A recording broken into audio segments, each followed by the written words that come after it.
No, Lords, I begin by declaring an interest, a non-pecuniary interest, as a Director of the Global Warming Policy Foundation. We're today debating the consequences of a departing pledge by the outgoing Prime Minister, probably the most expensive leaving present in history. Harold Macmillan said that when both front benches are united, they're almost invariably wrong. And it's in that context that I rise with some trepidation to at least show that there is some scrutiny going on.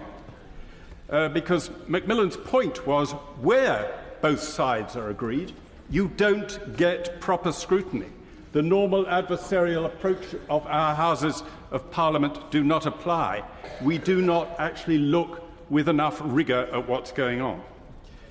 And that's particularly true if the House, as was the case in the House of Commons and is, I think, the case in this noble House too, eschews any serious consideration of cost, on the grounds that almost the higher the cost, the better, because it shows how virtuous we're going to be. And that was certainly the attitude during the passing of the original Act in 2008. So my principal plea is that we should have a proper impact assessment of the measure before us today. And I say that with some feeling, because I came to this issue because in 2008, when the climate change bill was before the House, I went and got a copy of the impact assessment. And I was told by the Vote Office I was the only person who had or did ask for a copy of the impact assessment. No one else did. I was the only person who read it, the only person who raised the issue of cost throughout the proceedings on that bill. And that's why I think these are important.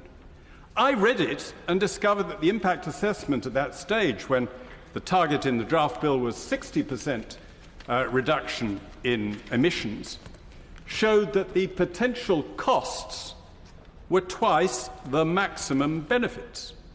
Now, if the costs of something exceed the benefits, you don't do it. That doesn't mean to say that the target was wrong. It means you look for more cost-effective ways of achieving that target. But we didn't. We ignored it. We ploughed ahead anyway. And we went further. We raised the target from 60% to 80%. Normally, one would expect that to increase the cost disproportionately, because the things you haven't done will be more costly than the things that you would do to meet the lower target.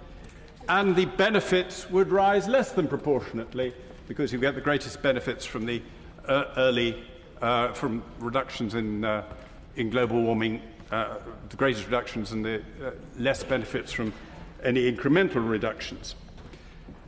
After we passed the Act, the government did produce an impact assessment under much goading from me. And sure enough, they showed that the cost of meeting the target was going to double. But they found that the benefits were going to increase tenfold. They had found £1 trillion of benefits previously overlooked and ignored by the people who produced the original impact assessment.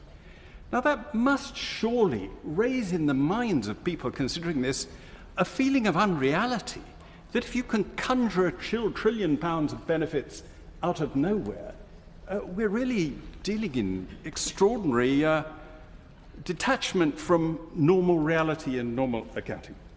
So I want to see a proper impact assessment this time, even if we didn't get one originally, and one we eventually got lacked credibility. Of course, I give way. In this rewriting of history that we're listening to, we need to remember when the noble Lord talks about receiving the bill, he was in the Commons. The bill had undergone 4 to 5 months scrutiny in this place where it started life. I moved the second reading in November 2007. And therefore, all the scrutiny that took place in here and all the questions that I and other ministers were subject to were continually worked on by our officials. We couldn't answer all the questions to start with. and it was inevitable there would be changes made after it had reached the Commons and became on the statute book. So I reject entirely the rewriting of history as though he suddenly discovered something down the Commons when they were scrutinising the bill. It was this place that did the scrutiny on the bill before it even got to the Commons. I think we spent twice as long on it as the House of Commons did. Sorry, I obviously haven't made my point clear. An impact assessment was produced before the bill went through either House, and a second one was produced after it had been enacted by both Houses. And those two things differed in the dramatic way I've described. I did ask my research assistant to go through the entire proceedings of both Houses and he could find no serious scrutiny of the cost either way. But if the noble Lord recalls otherwise, I will naturally change my assessment and realise he missed something. But my opposition, therefore, has always been based on the economics of what we previously committed ourselves, and my concerns today relate to the economics. Though I do recall when finally the third reading of the 2008 Act took place, I and the four others who decided to vote against it, just as a matter of principle on the economics, retired to the smoking room to drown our sorrows and noticed as we did that then in October it was snowing outside. So I went back just to remind the House that we were passing a measure in the belief that the world was getting warmer when it was snowing in London in October for the first time in 74 years. Immediately I was interrupted by people saying, but surely you realise that extreme cold is a symptom of global warming. Is that what the noble lady is going to... Just 2 points, if I may.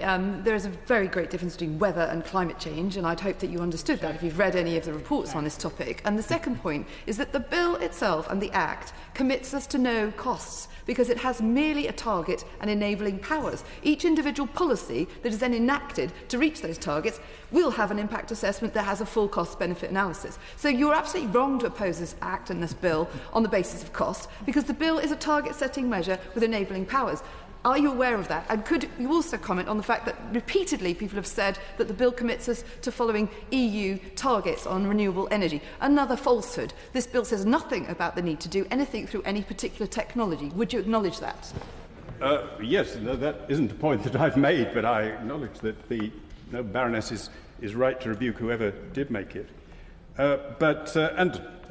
I am not actually opposing this measure. I'm demanding an impact assessment and asking for one, and one that covers the aggregate. Now, the Minister's response is that we will get cost-benefit analysis of individual measures, as the noble Baroness referred to. I just think that we ought to know what the total is, roughly, assessed by the Treasury. And I'm not alone in this.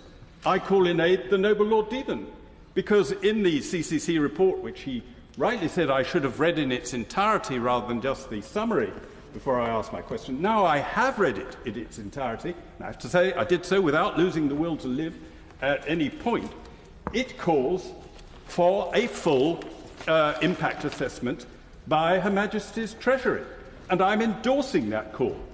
I wonder whether I just wonder, as you raised me, I just wonder. Well, as it was me who was asked the question, I would remind my noble friend that what we asked for was that the Treasury should look at the distribution of the cost to make sure that it was fairly spread. That is a different thing from what my noble friend is asking. My recollection is the words "look at the cost and, in particular, the distribution," which seems to me sensible, and I endorse both aspects of his appeal to the Treasury.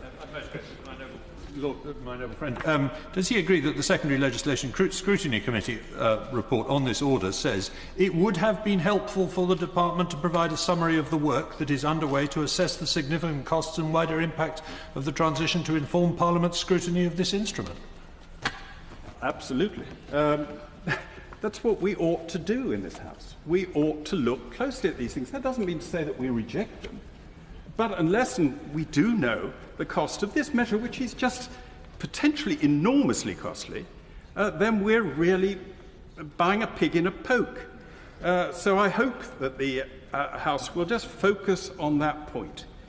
Should we go ahead and pass this without an impact assessment, or should we at least demand that the Treasury comes forward with such an impact assessment and with a distributional assessment as soon as possible? And that distributional assessment is important because these measures tend to fall disproportionately on low-income households. And we've seen in any country where the cost of climate change measures has come into political contention, those in modest incomes have tended to vote against them. We saw it in Australia, we saw it in Canada, we've seen the Gilets jaunes in France. So we should beware and aware that we are imposing large costs on ordinary households, and we shouldn't go ahead and do that lightly and without knowledge of the figures. Ravensdale.